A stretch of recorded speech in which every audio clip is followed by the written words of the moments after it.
जय श्री कृष्ण। दोस्तों राधे राधे।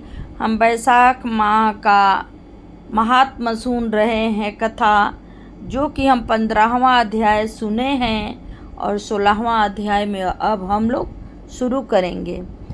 तो यमराज को पवन ने पूछा कि किसने तेरा अपमान किया, तुझको तुम्हारे स्थान से किसने निकाल दिया, तुम्हारे वस्त्र बही खाते किसने फाड़ डाले। सो यह वृत्तांत तुम ब्रह्मा जी के सन्मुख कहो, जो सबके पितामह हैं, वही तुम्हारे दुख दूर करेंगे। तो यहाँ से अब हम 16वां अध्याय शुरू करते हैं। यम सत्यता पूर्वक कहने लगा कि ब्राह्मण मेरा सर्वनाश हो गया, जिसका पद खंडन हो जाए उसका जीवन ही वृथा है। स्वामी सेवक को जिस कार्य पर नियुक्त करे और वह उस कार्य को न करे सके तथा स्वामी का धन खाता रहे, तो वह काठ का कीड़ा घुन बनता है। अब मैं आपका कार्य नहीं कर सकता, क्योंकि राजा कीर्तिमान ने यह सब कर्म नष्ट कर दिया है। इस राजा के भय से समुद्र तक सब प्रजा वैशाख माह के धर्म कर्तव्य का पालन करती है और अन्य धर्म के कार्य पितरों द्वारा श्राद्ध, अनिष्ट होम आदि तीर्थ यात्रा तथा विविध दूसरे शुभ कार्य छोड़ दिए हैं। योग, संख्या, प्राणायाम करना, होम, स्वाध्याय सब कुछ छोड़कर अन्य प्रकार पार करके भी वैशाख माह में किए धर्मों के प्रभाव से वैकुंठ को चले जाते हैं। जो कोई शुभ कार्य करता है वही इसका शुभ फल भोगता है, परंतु वैशाख धर्म से उनके सिवाय तीनों कुलों की यथार्थ 26 पीढ़ियों का वैकुंठ वास हो जाता है, जो गति देवताओं को यज्ञादि करने से भी नहीं मिलती। अनेकों तीर्थों की यात्रा, यज्ञ, दमन, तप, व्रत, प्रयाग में मरने में, रण में मरने में, काशी में मरने से नहीं मिलती, वह वैशाख धर्म से सहज ही मिल जाती हैं। ऐसा प्रतीत होता है कि वैकुंठ का कोई परिणाम नहीं जो इतने मनुष्यों से नहीं मरता है। अब मेरा कार्य न रहने से मैं राजा को अपना शत्रु मानता हूँ, क्योंकि राजा की आज्ञा से सभी मनुष्य वैशाख धर्म का पालन कर वैकुंठ को जाने लगे हैं। अब यहाँ से 17वां अध्याय आप लोग सुनिए। ब्रह्मा जी कहने लगे कि जो वैशाख धर्म का पालन करता है और उसके गुणों का गान करता है, उस पर भगवान प्रसन्न होते हैं। ब्रह्मा जी कहते हैं कि हे यम, उस राजा पर मेरा कोई प्रभाव नहीं, क्योंकि विष्णु के भक्त का अशुभ करने की किसकी मान्यता है। उसके भक्त को जरा भी मृत्यु व्याधि का कुछ भी भय नहीं होता। सेवक को स्वामी ने जिस काम के लिए नियुक्त किया है, जब तक उसमें शक्ति है किए जाए, और जब कार्य करने की शक्ति न रहे तो स्वामी से निवेदन कर दे, उसी समय वह उत्तीर्ण हो जाता है और उसे कोई दोष नहीं लग सकता। अपना कर्तव्य कार्य करने में प्राणियों को कोई दोष नहीं लगता है। हे यम, जब तुम इस कार्य के करने में असमर्थ हो तो तुम्हारा दोष है। जब ब्रह्मा जी ने ऐसा कहा तो यम अत्यंत दुखी होकर अश्रुपात करने लगा तथा अत्यंत दीन वाणी से बोला कि हे पितामह, आपकी सेवा से मुझको सब कुछ मिल गया, परंतु अब मुझे अपने काम पर जाने की तब तक इच्छा नहीं है जब तक भूमंडल पर यह राजा राज्य करता है।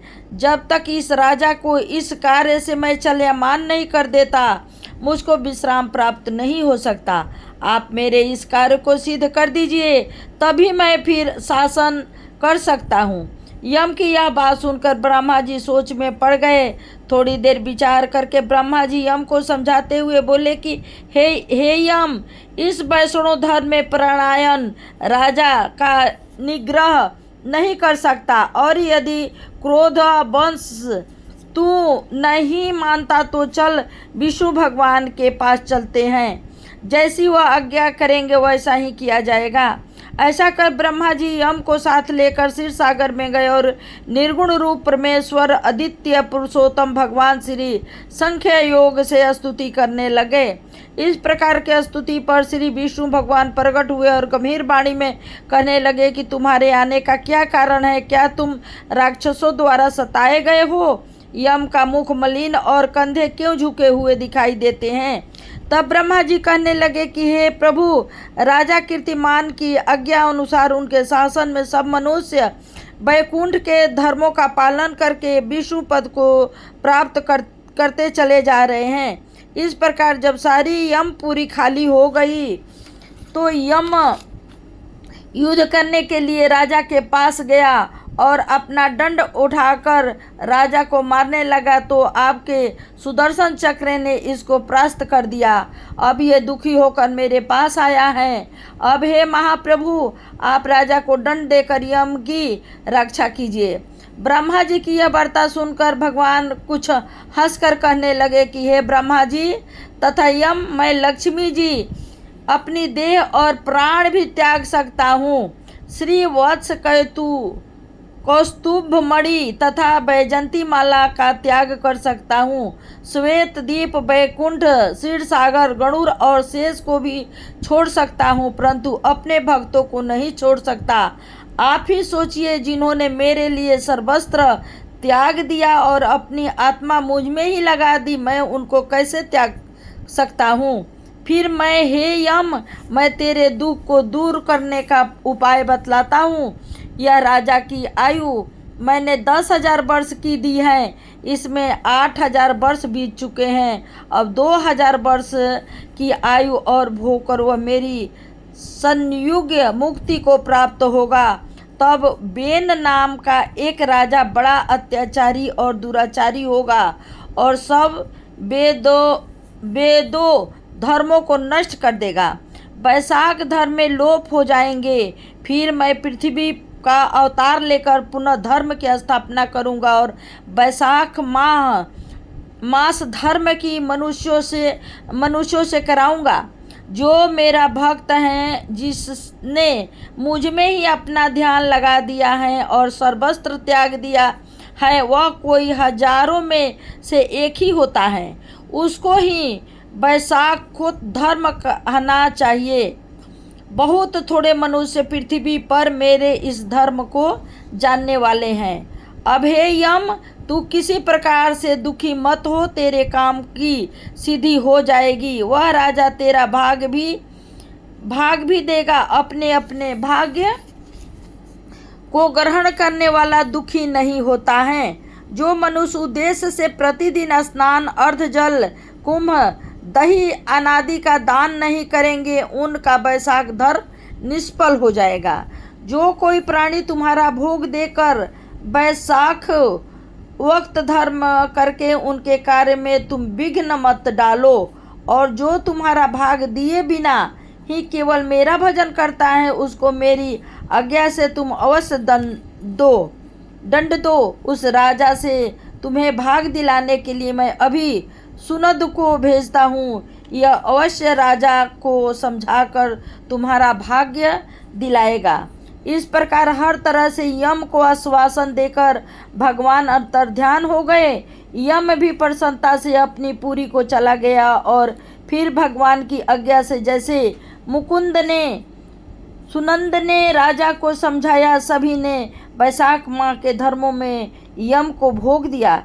इसलिए वैशाख माह में प्रतिदिन यम के निमित्त स्नान आदि अर्ध करना चाहिए, नहीं तो वैशाख के सब कर्म निष्फल हो जाते हैं।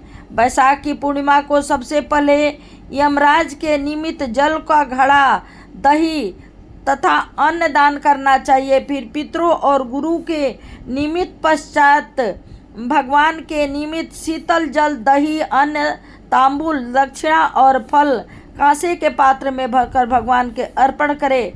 इस प्रकार राजा अपनी आयु को भोग कर अपने पुत्र पौत्रादि समेत बैकुंठ को चला गया। जब वह राजा बैकुंठ को चला गया तो बेन नाम का राजा महापापी और नीच हुआ। उसने जब धर्मों तथा वैशाख के धर्मों को भी लोप कर दिया। और यहाँ मैं वीडियो ख़त्म कर रही हूँ। जय श्री कृष्णा, राधे राधे।